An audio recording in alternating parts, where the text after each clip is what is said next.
এবার মঞ্চে বক্তব্য রাখছেন আমাদের সবার প্রিয় সিপিআইএম পার্টির সর্বভারতীয় সম্পাদক কমরেড সীতারাম ইয়েচুরি।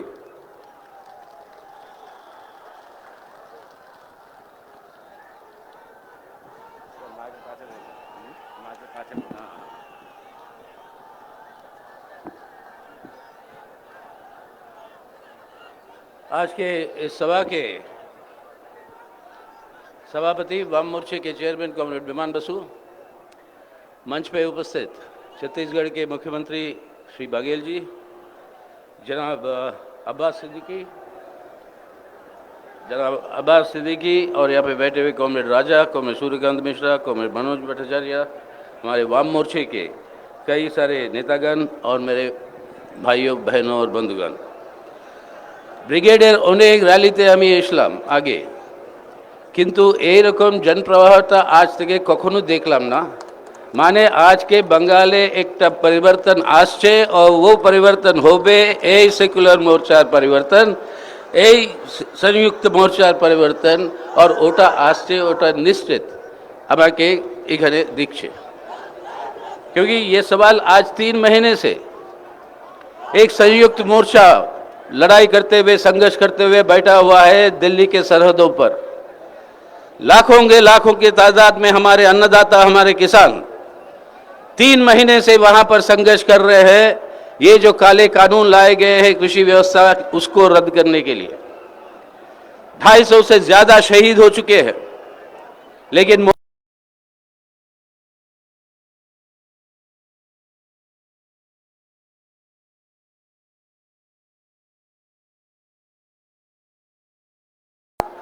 अपने किसान भाइयों को कोई नहीं रोक पाया। और आज भी वो ऐलान यही कह रहे हैं, एक महापंचायत से दूसरा महापंचायत उस पूरे इलाके में, कि जब तक ये कानून वापस नहीं होंगे या जब तक मोदी सरकार से नहीं उतरेगा, तब तक ये आंदोलन चलता रहेगा। और हमारा अन्नदाता जो हमको जिंदा रखता है, अगर वो इतनी दृढ़ता के साथ वहां पे लड़ रहा है, तो बंगाल में एक और संयुक्त मोर्चा उभर कर पैदा हुआ, और ये है संयुक्त बंगाल मोर्चा, जो आज बंगाल की मुक्ति के लिए भाजपा से, इस सांप्रदायिक ताकतों से, और उनको यहाँ पे पनपने ना दें।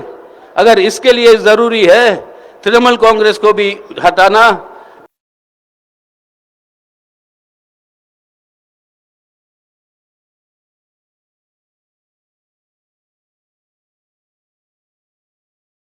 जो संयुक्त बंगाल मोर्चा, हमारी स्वागत है आज कि कांग्रेस के साथ, वाम मोर्चे के साथ, वामपंथी पार्टियों के साथ साथ आज जो है इंडियन सेकुलर फ्रंट और जनाब अब्बास सिद्दीकी भी हमारे साथ आए हुए हैं। और हम सब मिलकर आज जो है बंगाल के अंदर, जैसे उन्होंने बड़ी जज्बाती भाषण में उन्होंने जो कहा बातें, जिसके बाद कुछ कहना बहुत ही कम बच जाता है, लेकिन उसके चलते हुए एक जरूर परिवर्तन आज बंगाल के अंदर आ रहा है। और आज ही घोषणा देखा हमने अखबारों में कि 2,60,00,000 रुपए का कोई ग्रांट दिया है राज्य सरकार ने आपके माइनॉरिटीज के हक। अच्छी बात है, ग्रांट माइनॉरिटीज को नहीं, पूरे पिछड़े हुए तबकों को मिलना चाहिए, दलितों को, आदिवासियों को। लेकिन क्यों भाई इस समय दे रहे हो? चुनाव जब आ चुके हैं और कोड ऑफ कॉन्डक्ट लागू होने वाला है 24 घंटों में, उस समय ये अनाउंसमेंट करने का मतलब क्या है? रिश्वत दे रहे हो? अरे भाई, हम लोग ऐसे लोग हैं इस संयुक्त मोर्चा के, जिनके पास ईमान है, जिनके पास इंसानियत है, और इंसानियत और ईमान कभी नहीं बिक सकती, हम बिकने नहीं देंगे। हम जो है हमारे बंगाल की इज्जत के लिए, ईमान के लिए और इंसानियत के लिए हम खड़े रहेंगे। लेकिन आज ये अगर सोचते हैं कि पॉलिटिक्स ही एक सौदागिरी है, एक सौदेबाजी है, और उस तरीके से ये लूटपाट की सरकारें जो चल रही है, अब भाजपा को ही देख लीजिए, मोदी साहब को कैसे कानून ले आए, कहीं पर इलेक्टोरल बॉन्ड के नाम पर लाखों करोड़ों रुपए वो इकट्ठा कर रहे हैं, और भाजपा को कौन दे रहा है ये पैसा, इसका कोई हिसाब नहीं, कोई पूछ नहीं सकता सवाल ये पैसा आ कहां से रहा। और दूसरी ओर से वो जो है अपने निजी फंड में, प्राइवेट फंड में कोरोना के नाम पर कि कोरोना से लड़ेंगे, उसके नाम पर एक निजी फंड खोल रखा है प्रधानमंत्री महोदय। वहां भी लाखों करोड़ों रुपए इकट्ठा हो रहे हैं। और लाखों करोड़ों रुपए इकट्ठा करने के लिए, किसके लिए? जब चुनाव का समय आता है, राजनीति को एक बिकाऊ माल, एक सौदागिरी के रूप में सौदेबाजी के लिए वो उतारने की कोशिश। और यहाँ पर बंगाल में शारदा नारदा वो लूटपाट हमने देख चुकी है।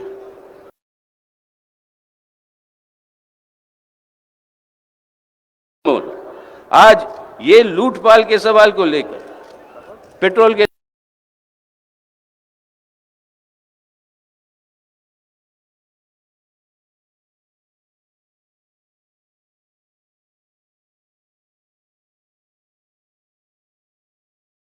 और इस सब के लिए जिम्मेदार कौन?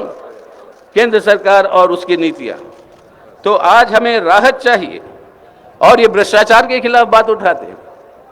अब अपने नाम से एक क्रिकेट स्टेडियम बना लिया मोदी साहब ने गुजरात में, और वो क्रिकेट स्टेडियम के दोनों किनारे किसके किसके है? एक है अदानी एंड, एक है अंबानी एंड।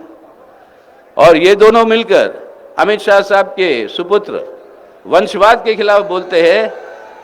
अमित शाह साहब के सुपुत्र जी जय शाह, वो जो है वहाँ के क्रिकेट एसोसिएशन के अध्यक्ष है, और ये भ्रष्टाचार में डूबे हुए ये है ये लोग।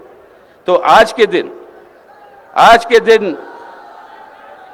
आप 8 लाख करोड़ रुपए से ज्यादा कर्जा जो दिया अपने दोस्तों को, अमीर दोस्तों को, कॉर्पोरेटों को, उसको आपने माफ कर दिया। एक गरीब किसान 2000-3000 जब वो कर्जा लेता है बैंक से, वो नहीं लौटाता है तो उसका जमीन, उसका पशु, उन सबको जो है आप कब्जे में ले लेते हो। ये उसूल है गरीब के लिए, और अमीर के लिए खुला छूट है लूटने के लिए देश की व्यवस्था को। पूरे हमारे पब्लिक सेक्टर की निजीकरण हो रही है, उसको बेचा जा रहा है, पूरी व्यवस्था को बेचा जा रहा है।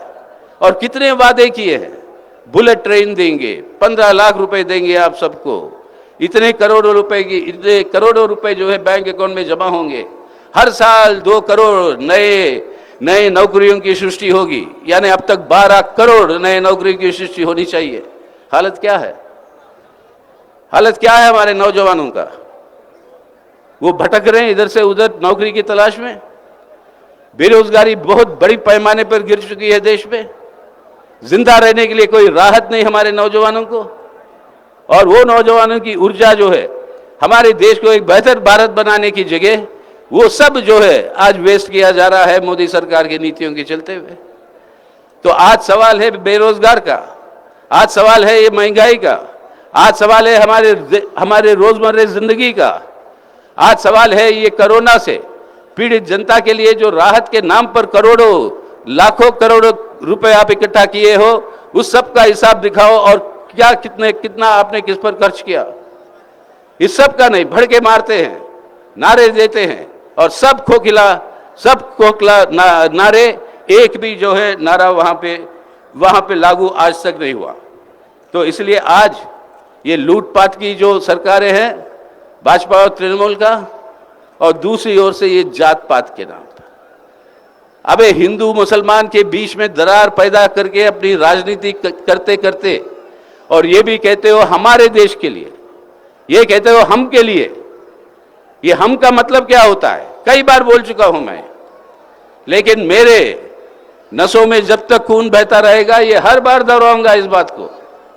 हम माने अपने हिंदुस्तान में, हम का मतलब है हिंदू का ह और मुसलमान का म। ये दोनों जब जुड़ता है तभी हम बनता है, तभी भारत बनता है, तभी हिंदुस्तान बनता है। और उसको तोड़ने की जो कोशिश की जा रही है उसको हम नाकाम करेंगे, ना होने देंगे। वो देशद्रोही है। तो उससे जो है हमें उसको बंद करना होगा। तो हमें आज चाहिए ना लूटपाट की सरकार, ना जात पात की सरकार, ना लूटपाट की सरकार, ना जात पात की सरकार। जब ये बात हम कहते हैं तो दिल्ली से जब हम आ रहे थे, कई सारे लोग वहाँ पर ये पूछ रहे थे कि भाई अगर त्रिशंकु असेंबली आ जाएगी, यानी किसी को मेजॉरिटी नहीं आ जाएगी, तो आप तो कहते हो भाजपा को रोकना है, तो आपका क्या रुझान होगा? तो मैं बोला त्रिशंकु अगर कोई असेंबली आ जाएगी तो हमसे क्यों पूछ रहे हो भाई, आपके मुख्यमंत्री जी से पूछो। कितने बार पिछले 10 सालों में 15 सालों में कितने बार भाजपा के साथ समझौता कर चुकी थी, कितने बार केंद्र में मंत्री रही भाजपा की सरकारों में, कितने बार भाजपा के साथ मिलकर यहां पर चुनाव लड़ी, और कितने बार भाजपा को यहां पर बंगाल में आने के लिए सहूलत किसने दिया, वो यही तृणमूल कांग्रेस ने दिया। तो सवाल यह नहीं कि हम क्या करेंगे अगर त्रिशंकु हो जाएगी, सवाल यह है कि तृणमूल और मुख्यमंत्री क्या करेगी अगर त्रिशंकु हो जाए।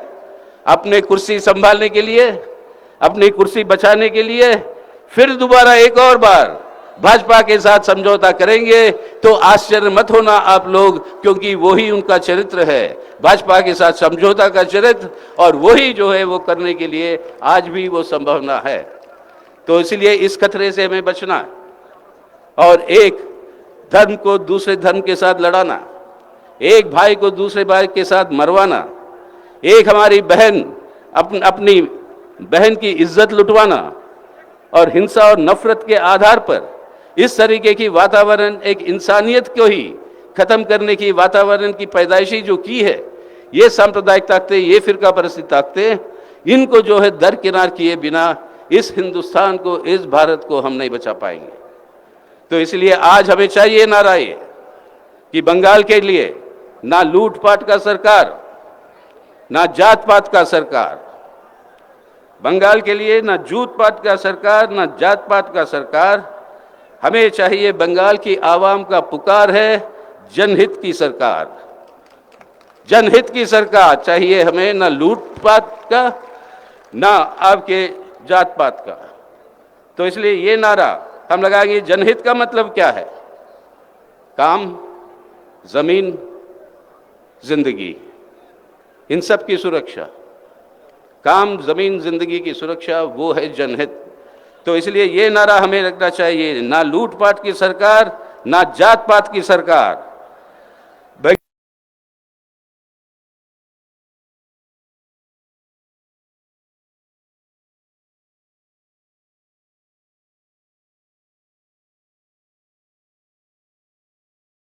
की सरकार, बंगाल आवाम का पुकार, जनहित का सरकार। ये जनहित की सरकार आप और हम मिलकर लगाएंगे इसको। ना लूटपाट की सरकार, ना जात पात की सरकार, बंगाल आवाम का पुकार, जनहित का सरकार। और ये जनहित का सरकार के लिए आज जो है हम तैयार रहे। ये है हमारे सामने चुनौती, ये है हमारे सामने आज के दिन एक राजनीतिक लड़ाई। इस राजनीतिक लड़ाई में बिना जीत हासिल किए, जहाँ से ब्रिटिश हुकूमत की शुरुआत हुई है आपके प्लासी से बंगाल में, वो उस तरीके से फिर दोबारा एक किस्म की, एक गुलामी की हुकूमत इस सांप्रदायिक फिरका परस्ती ताकतों का यहाँ से शुरू ना हो, ये नहीं होने देंगे। इसलिए बहुत कुछ धर्म का नाम, भगवान का नाम ले लेते हैं।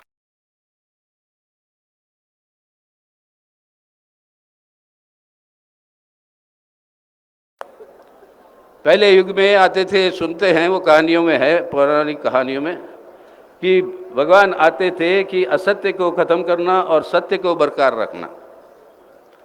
इसलिए प्रहलाद को बचाना और उनके राक्षस बाप को मारने के लिए आपके लक्ष्मी नरसिम्हा अवतार में आते हैं। आधा जानवर आधा इंसान, और आधा जानवर आधा इंसान के रूप में आकर वो जो है हिरण्यकश्यप को मारते हैं। लेकिन कलयुग में सब उल्टा होता है। आज के अवतार जो आ रहे हैं वो असत्य को बचाने के लिए और सत्य को और इंसानियत को और ईमान को, उसको जो है ख़त्म करने के लिए आज के ये अवतार आए हुए हैं। सो कलयुग के अवतार से हमें बचना है, कलयुग के अवतारों को हमें हराना है, और तभी जो है ये जनहित की सरकार बंगाल में आ सकती है। तो उसके लिए आप सब लोग साथ तैयार रहिए, क्योंकि इतना पक ये संयुक्त मोर्चा शायद बंगाल में आज तक इस तरीके से कभी नहीं बनी। हम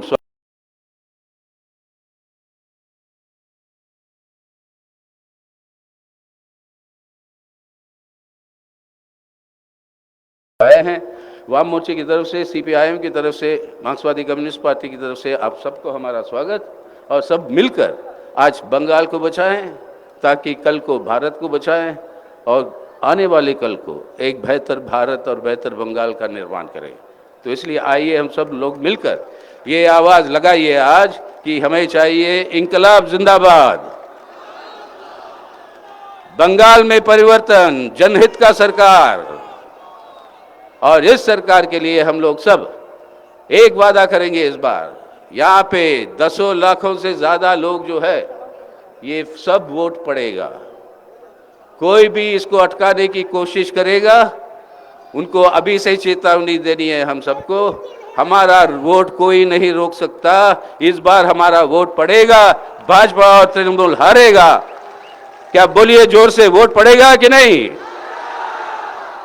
अरे हमें ही नहीं सुनाई दे रहा, जो जोर से बोलिए, वोट पड़ेगा कि नहीं?